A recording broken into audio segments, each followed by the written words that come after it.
Accusé d'avoir relayé à l'antenne des informations sans la validation de sa rédaction en chef, le journaliste de BFM TV Rachid Mbarki a été licencié ce jeudi 23 février 2023 pour faute grave. Explication. Un visage historique de BFM TV licencié. Présent depuis la création de la chaîne en 2005, Rachid Mbarki était suspendu depuis le 11 janvier dernier après avoir été soupçonné d'avoir relayé plusieurs informations à l'antenne sans passer par le circuit traditionnel de validation de la chaîne. Ce jeudi 23 février 2023, Marc-Olivier Fogiel, le patron de la chaîne Info en continu, a annoncé dans un mail interne avoir licencié le journaliste de 54 ans qui présentait le journal de la nuit, diffusé entre 0h et 4h30. Ces investigations ont permis d'identifier plusieurs séquences, entre 2021 et 2022, qui ont été diffusées sans respect des process de validation de la ligne éditoriale, écrit le dirigeant.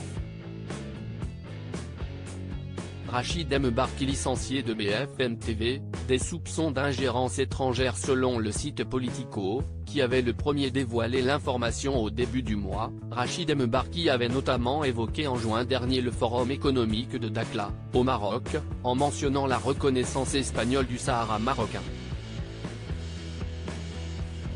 Une expression qui n'est pas utilisée par les médias français habituellement, car le Sahara occidental est l'objet d'une crise diplomatique entre le Maroc et l'Algérie.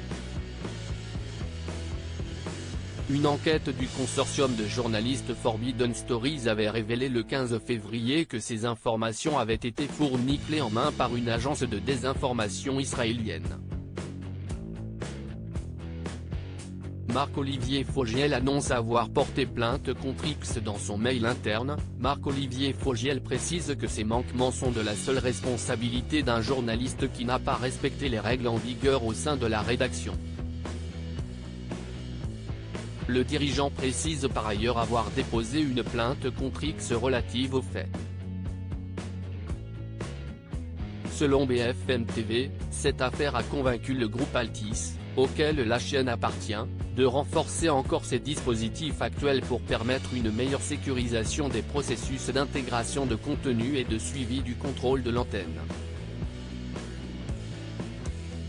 Et Marc-Olivier Fogiel d'insister, ce cas isolé ne reflète en rien le travail exceptionnel et rigoureux et exercé avec professionnalisme et déontologie par les 250 journalistes de BFM TV auxquels la direction réaffirme son soutien et sa confiance.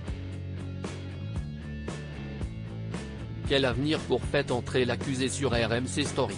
Outre le journal de la nuit, Rachid Mbarki était avec Dominique Rizet, une des deux incarnations du magazine Faites entrer l'accusé depuis sa relance sur RMC Story en 2020. Récemment interrogé par Télé Loisirs, Stéphane Salé-Dechoux, qui dirige la chaîne, a assuré que le cas de Rachid Mbarki ne remet pas en cause la production de numéros inédits de Faites entrer l'accusé. Charge désormais à la chaîne de trancher entre deux options, choisir une nouvelle incarnation ou laisser Dominique Rizet seul aux commandes. À lire aussi Rachid Mbarki, je n'ai pas signé pour un ersatz de Faites entrer l'accusé.